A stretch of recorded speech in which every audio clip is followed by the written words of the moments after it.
kegiatan pengadministrasian dari sebuah perkawinan yang dilakukan oleh pegawai pencatat nikah atau PPN yang diadakan di kantor urusan agama atau KUA yang dilakukan oleh kedua calon mempelai di wilayah setempat bagi yang beragama Islam, dan untuk yang beragama non-Islam atau non-Muslim dapat dilakukan di kantor catatan sipil atau KCS. Pencatatan perkawinan merupakan hal yang sangat penting bagi keabsahan perkawinan.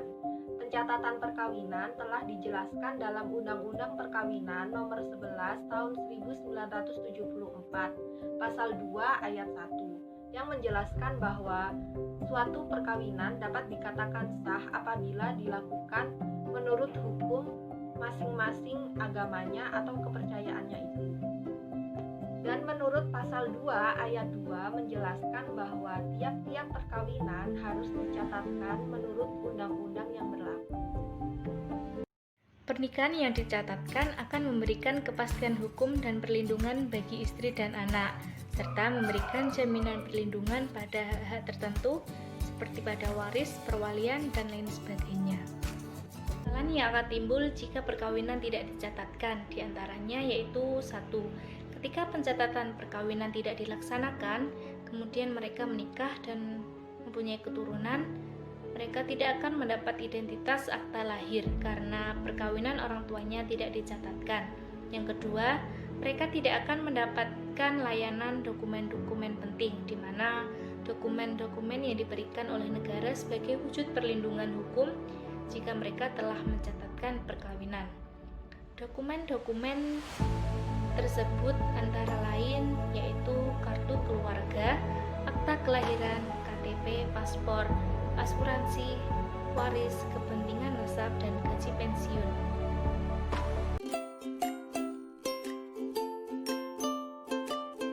Tujuan pencatatan perkawinan di sini itu untuk memberikan kepastian hukum dan perlindungan bagi para pihak yang melangsungkan perkawinannya, dan sebagai alat bukti hukum yang sah terhadap peristiwa perkawinan yang telah dilakukan kedua belah pihak.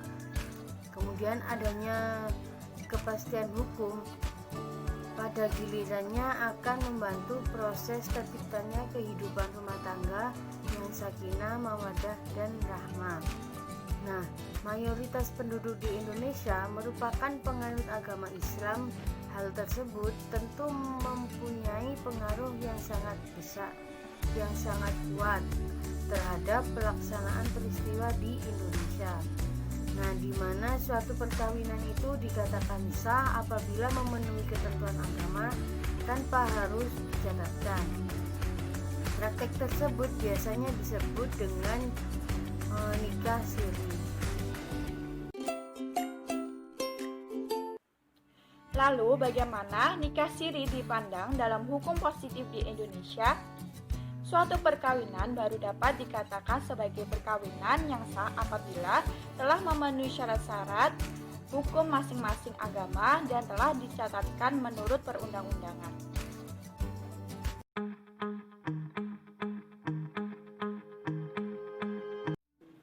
Perkawinan yang tidak dicatatkan adalah perkawinan yang tidak memiliki kekuatan hukum, sehingga hal ini sangat berdampak bagi istri dan anak. Di antaranya adalah tidak mendapat pengakuan ayah biologis.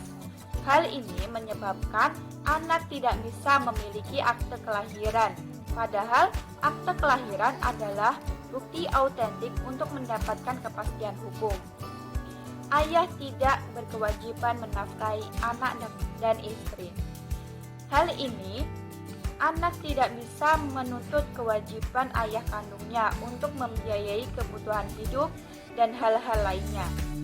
Apabila terdapat sengketa bagi istri dalam hal monogami dan hak-hak lain yang timbul setelah perkawinan, negara tidak dapat memberikan perlindungan hukum. Karena untuk mendapatkan hak istri harus dibuktikan terlebih dahulu adanya bukti perkawinan antara suami dan istri menurut hukum.